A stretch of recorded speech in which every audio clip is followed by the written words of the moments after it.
Bro, big ബോസിലൂടെയാണല്ലോ സിനിമയിലേക്ക് വന്നത്. ആ. അപ്പോൾ ഇനി സിനിമയിലേക്ക് ആഗ്രഹിക്കുന്ന ഒരുപാട് പേര് ബിഗ് ബോസ് ആശ്രയിക്കേണ്ടി വരും. ഇല്ല, അങ്ങനെയൊന്നുമില്ല. അതൊക്കെ ഒരു ടൈം എനിക്ക് ബിഗ് ബോസിന് മുമ്പ് വന്നിട്ടൊക്കെ ഉണ്ടായിരുന്നു.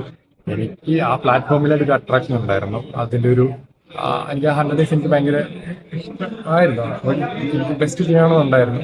അപ്പോൾ അതിനുവേണ്ടി അത് കഴിഞ്ഞിട്ട് ആ ഓപ്പർച്യൂണിറ്റി ഇതിൽ കിട്ടി. That's it.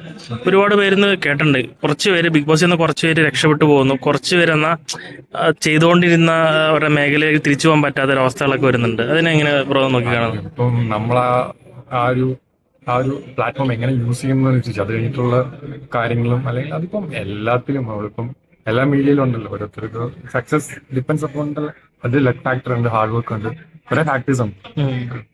ബിഗ് ബോസ് കാണാറുണ്ടോ റീസിൽ ഞാൻ കഴിഞ്ഞ? കുറച്ച് ഈ റീൽസും എപ്പിസോഡായിട്ട് കണ്ടിട്ടില്ല. പിന്നെ ഇടയ്ക്ക് പ്രൊമോ ലാൽ സാറിന്റെ വരുമ്പോൾ കാണാം. ഇഷ്ടപ്പെട്ട പ്ലെയർ ആരാണ് ബ്രോ ഇതുവരെ കണ്ടതില്? എനിക്ക് അങ്ങനെ ഫേവറേറ്റ് എന്ന് പറഞ്ഞ അങ്ങനെ ഞാൻ കാണുന്നില്ല സത്യം പറഞ്ഞാൽ. ഇങ്ങനെ റീൽസിലൊക്കെ വരുന്ന കുറച്ച് ഫണ്ണും പരിപാടിയും കാണുന്നുണ്ട്. അല്ലാണ്ട് ഇങ്ങനെ അല്ല, അതില് നമുക്ക് ഇഷ്ടപ്പെട്ടു എന്ന് തോന്നൂല ചിലത് റീല് കാണുമ്പോ? നമുക്ക് ആ ഒരു എക്സൈറ്റ് ആ ഒരു സ്റ്റോറി ബേസ്ഡ് ആയിരിക്കും പോയിക്കൊണ്ടിരിക്കുന്നത്. അത് കാണുമ്പോഴാണ് നമുക്ക് അറിയാൻ പറ്റുള്ളൂ ആരാണ്. ഇപ്പൊ എനിക്ക് അങ്ങനെ അറിയില്ല. മേ ബി കുറച്ചുകൂടെ പോയി കഴിയുമ്പോഴത്തേക്കിനും എന്നാലും ജസ്റ്റ് കണ്ടു കഴിഞ്ഞപ്പോ കൊള്ളാം, കൊള്ളവരുന്ന 2-3 ഷോർട്സ് ഒക്കെ ആണല്ലേ? ഓ. എന്താ പറയാ, പേര് പറയണ നെജി എന്ന് പറഞ്ഞ ആളുടെ ഒരു ഡാൻസും മോഷണം പരിപാടികളൊക്കെ ഞാനത് ചെയ്യാറുള്ള സമയത്ത് ഞാൻ കാണുമ്പോഴത്തേക്കിനും അത്രേ ഉള്ളൂ. അല്ലാണ്ട് എനിക്ക് അങ്ങനെ ഡീപ്പായിട്ട് okay okay okay, thank you.